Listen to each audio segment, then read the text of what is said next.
Hello students, तो स्वागत आप सभी का हिमाचल एग्जाम यूट्यूब चैनल में। तो डियर स्टूडेंट्स, आज के सेशन में हम डिस्कस करेंगे HPLT टेट की संपूर्ण हिंदी सीरीज़।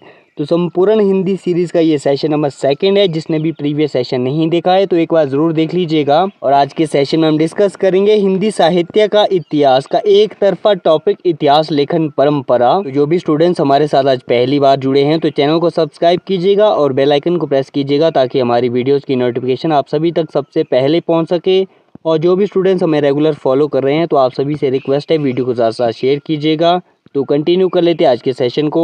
तो क्वेश्चन है, आचार्य रामचंद्र शुक्ल द्वारा लिखित हिंदी साहित्य की पुस्तक का नाम क्या है? ऑप्शन दे रखे हैं, हिंदी साहित्य का विकास, हिंदी साहित्य का इतिहास, हिंदी साहित्य का सुबोध इतिहास या फिर हिंदी साहित्य का आलोचनात्मक इतिहास।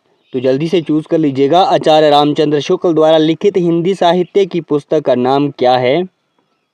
आशा करता हूँ आप सभी ने चूज कर लिया होगा। तो आचार्य रामचंद्र शुक्ल द्वारा लिखित हिंदी साहित्य की पुस्तक का नाम है भाई हिंदी साहित्य का इतिहास। ऑप्शन नंबर 2 सही हो जाएगा। तो ध्यान दीजिएगा, आचार्य रामचंद्र शुक्ल द्वारा लिखित हिंदी साहित्य की प्रसिद्ध पुस्तक का नाम हिंदी साहित्य का इतिहास है। यह पुस्तक जो है सन 1929 ईस्वी में प्रकाशित हुई थी और इसे जो है हिंदी साहित्य का पहला प्रमाणिक और सुव्यवस्थित इतिहास ग्रंथ माना जाता है।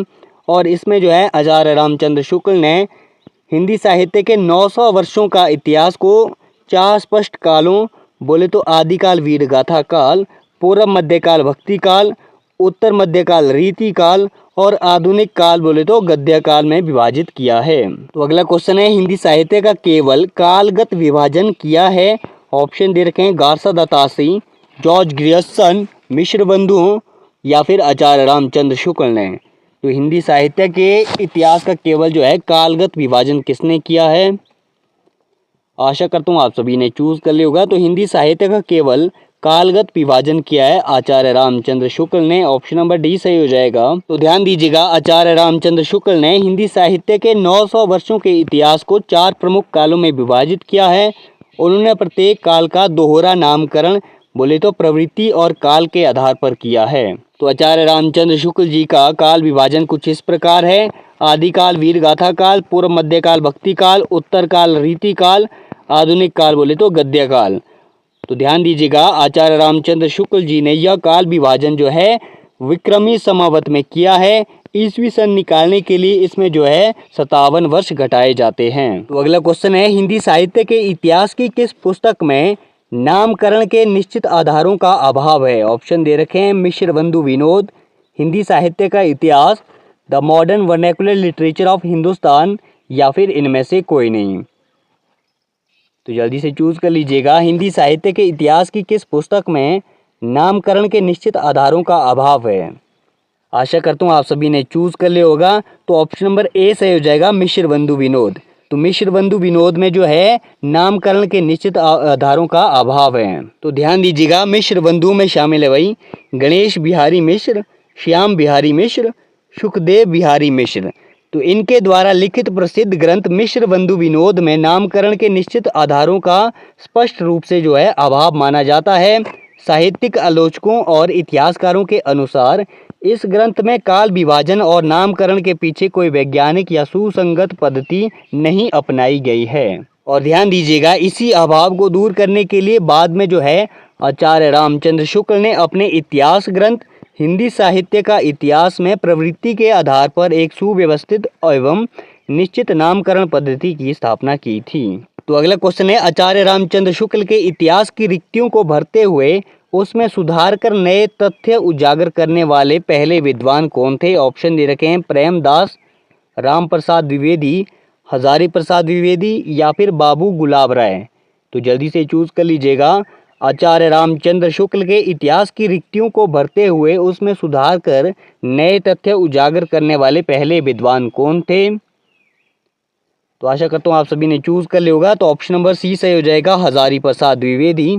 तो ध्यान दीजिएगा, आचार्य रामचंद्र शुक्ल के इतिहास की रिक्तियों को भरते हुए उसमें सुधार कर नए तथ्य उजागर करने वाले पहले विद्वान जो है आचार्य हजारी प्रसाद द्विवेदी थे।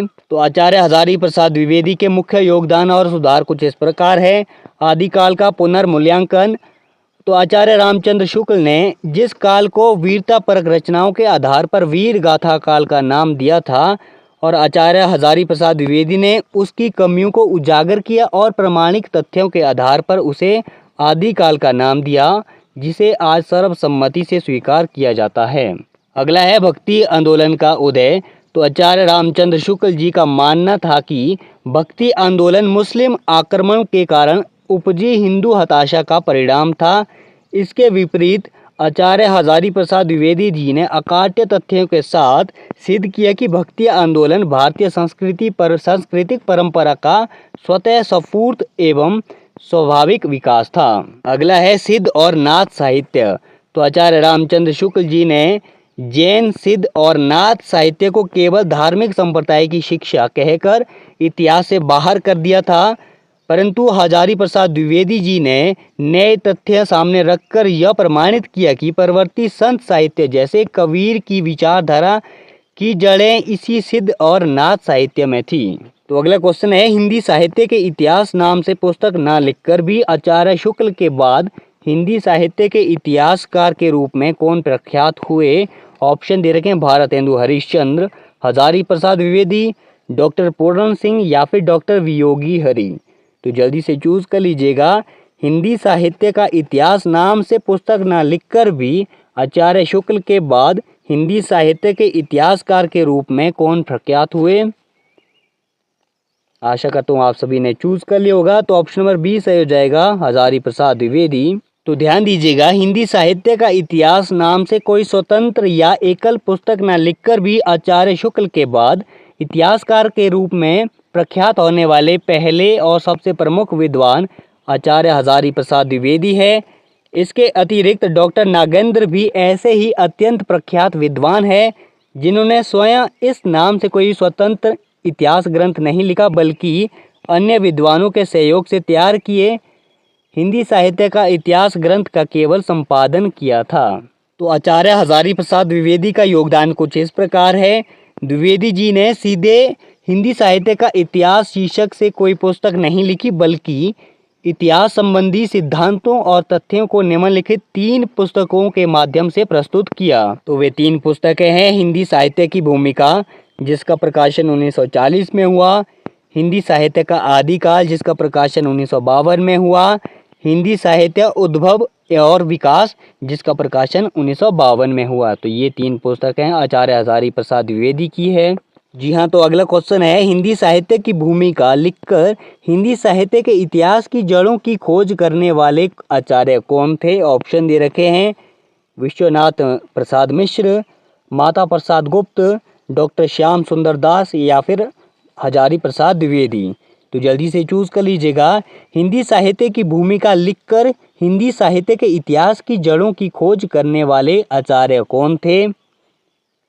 आशा करता हूँ आप सभी ने चूज कर लिया होगा। तो ऑप्शन नंबर डी सही हो जाएगा, आचार्य हजारी प्रसाद द्विवेदी।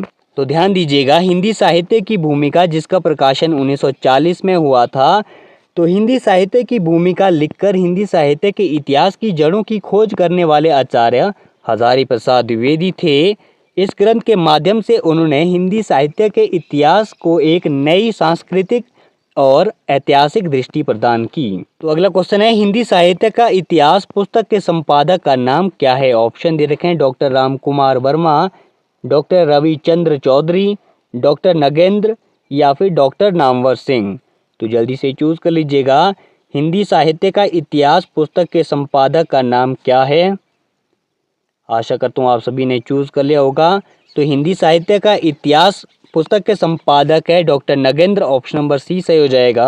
तो अगला क्वेश्चन है बाबू गुलाब राय की हिंदी साहित्य के इतिहास से संबद्ध पुस्तक का नाम क्या है? ऑप्शन दे रखे हैं हिंदी साहित्य उद्भव और विकास, हिंदी साहित्य की भूमिका, हिंदी साहित्य का सुबोध इतिहास या फिर हिंदी साहित्य का दूसरा इतिहास। तो जल्दी से चूज कर लीजिएगा। बाबू गुलाब राय की हिंदी साहित्य के इतिहास से संबद्ध पुस्तक का नाम क्या है? आशा करता हूँ आप सभी ने चूज कर लिया होगा। तो इसका राइट आंसर हो जाएगा हिंदी साहित्य का सुबोध इतिहास। ऑप्शन नंबर सी सही हो जाएगा। तो ध्यान दीजिएगा, बाबू गुलाब राय द्वारा रचित हिंदी साहित्य के इतिहास से संबंधित पुस्तक का नाम हिंदी साहित्य का सुबोध इतिहास है। इसके अतिरिक्त उन्होंने हिंदी साहित्य का संक्षिप्त इतिहास भी लिखा है। तो हिंदी साहित्य का सुबोध इतिहास यह उनकी जो है सबसे लोकप्रिय और प्रसिद्ध इतिहास पुस्तक है। और हिंदी साहित्य का संक्षिप्त इतिहास ये विद्यार्थियों के लिए लिखी गई एक लघु पुस्तक है। तो अगला क्वेश्चन है, हिंदी साहित्य का आलोचनात्मक इतिहास के लेखक कौन है? ऑप्शन दे रखे हैं मिश्र बंधु, शिव सिंह सेंगर, राम कुमार वर्मा या फिर लक्ष्मी सागर वार्ष्णेय। तो जल्दी से चूज कर लीजिएगा, हिंदी साहित्य का आलोचनात्मक इतिहास के लेखक कौन है? तो आशा करता हूँ आप सभी ने चूज कर लिया होगा। तो हिंदी साहित्य का आलोचनात्मक इतिहास के लेखक है Ram Kumar Verma. Option number C सही हो जाएगा। तो ध्यान दीजिएगा, हिंदी साहित्य का आलोचनात्मक इतिहास के लेखक जो है डॉक्टर राम कुमार वर्मा है। यह प्रसिद्ध ग्रंथ जो है 1938 में प्रकाशित हुआ था और इस पुस्तक की मुख्य बातें हैं कालखंड। इसमें जो है सन 693 से लेकर 1693 ईस्वी तक की अवधि का वर्णन है। बोले तो अनुकूलन काल से लेकर भक्ति काल तक। अगला है पहला कवि। तो डॉक्टर रामकुमार वर्मा ने इस ग्रंथ में अपभ्रंश के कवि स्वयंभू को हिंदी का पहला कवि माना है। तो अगला क्वेश्चन है, हिंदी साहित्य के आरंभिक काल को वीर गाथा काल की संज्ञा देने वाले विद्वान कौन थे? ऑप्शन दे रखे हैं हजारी प्रसाद द्विवेदी, रामचंद्र शुक्ल, महावीर प्रसाद द्विवेदी या फिर धीरेन्द्र वर्मा। तो जल्दी से चूज कर लीजिएगा, हिंदी साहित्य के आरंभिक काल को वीर गाथा काल की संज्ञा देने वाले विद्वान कौन थे? आशा करता हूँ आप सभी ने चूज कर लिया होगा। तो हिंदी साहित्य के आरंभिक काल को वीर गाथा काल की संज्ञा देने वाले विद्वान थे Ramchandra Shukla. Option number B सही हो जाएगा। तो ध्यान दीजिएगा, हिंदी साहित्य के आरंभिक काल को वीर गाथा काल की संज्ञा देने वाले विद्वान आचार्य रामचंद्र शुक्ल थे। उन्होंने अपने प्रसिद्ध ग्रंथ हिंदी साहित्य का इतिहास में जो है इस नाम का प्रयोग किया था। तो अन्य प्रमुख विद्वानों द्वारा दिए गए नाम है आचार्य हजारी प्रसाद द्विवेदी ने आदि काल बोला है आरंभिक काल को, और राम कुमार वर्मा ने आरंभिक काल को चारण काल या संधि काल बोला है, और महापंडित राहुल सांकृत्यायन ने आपके आरंभिक काल को सिद्ध सामंत काल कहा है। मिश्र बंधु ने आपके आरंभिक काल को जो है प्रारंभिक काल कहा है। तो आज के सेशन में इतना ही करते हैं। आशा करता हूँ आप सभी को आज का सेशन पसंद आया होगा। तो अगर पसंद आया हो तो लाइक शेयर सब्सक्राइब कीजिए हिमाचल एग्ज़ाम यूट्यूब चैनल को और बने रहिए हमारे साथ। तो बहुत जल्द मिलते हैं नेक्स्ट सेशन में।